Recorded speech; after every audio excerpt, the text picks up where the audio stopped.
नमस्कार दोस्तों, आज की इस वीडियो में हम आपके लिए लेकर आए हैं धनतेरस की पौराणिक कथा, जो हमें बताती है कि यह पर्व क्यों मनाया जाता है और इसका क्या महत्व है। आइए कहानी शुरू करते हैं। बहुत समय पहले की बात है। एक राजा था जिसका नाम था हिमा।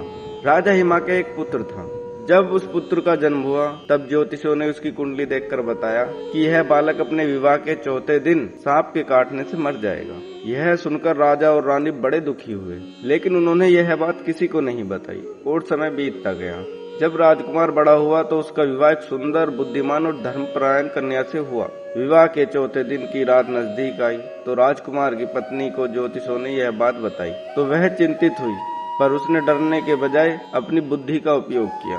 उसने पूरे महल के द्वार पर बहुत सारे दीपक जला दिए और महल में चारों तरफ सोने चांदी के आभूषण सिक्कों को सजा दिया। दरवाजे के पास सुनहरी थाली में दीपक रखे और भीतर बैठकर भगवान विष्णु और माता लक्ष्मी को भजने लगी। उसने अपने पति को कमरे के भीतर सुला दिया और स्वयं पूरी रात जागती रही। रात का समय हुआ जब यमराज अपने दूत के साथ राजा हिमा के पुत्र के प्राण लेने आए तो उन्होंने देखा कि महल के चारों ओर इतनी तेज रोशनी और सोने चांदी का तेज है कि उनके आंखें चौंधी आ गई।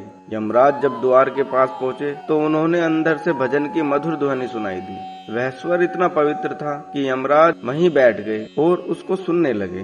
धीरे धीरे समय बीत गया और सुबह हो गई। अब शुभ मुहूर्त निकल चुका था, इसलिए यमराज बिना किसी को नुकसान पहुंचाए वापस चले गए। जब सुबह के समय राजकुमार उठा तो वह बिल्कुल सुरक्षित था।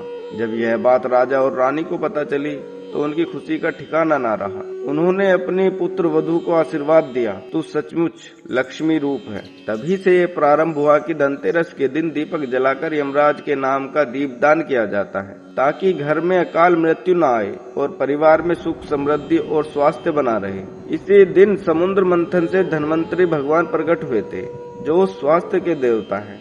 इसी कारण इस दिन को धन्वंतरी जयंती भी कहा जाता है। इसलिए हर वर्ष कार्तिक कृष्ण त्रयोदशी को हम सब धनतेरस का पावन पर्व मनाते हैं। इस दिन लक्ष्मी जी, कुबेर देव और धन्वंतरी भगवान की पूजा कर दीपदान करने से घर में सुख, समृद्धि और दीर्घायु का आशीर्वाद मिलता है। जय माँ लक्ष्मी, जय धन्वंतरी देव। आप सभी को धनतेरस की बहुत सारी हार्दिक शुभकामनाएं। धनतेरस पर दीप जलाए, दुख दरिद्रता दूर भगाए। वीडियो अच्छी लगे तो वीडियो को लाइक, कमेंट, शेयर और सब्सक्राइब जरूर करना। Thank you for watching.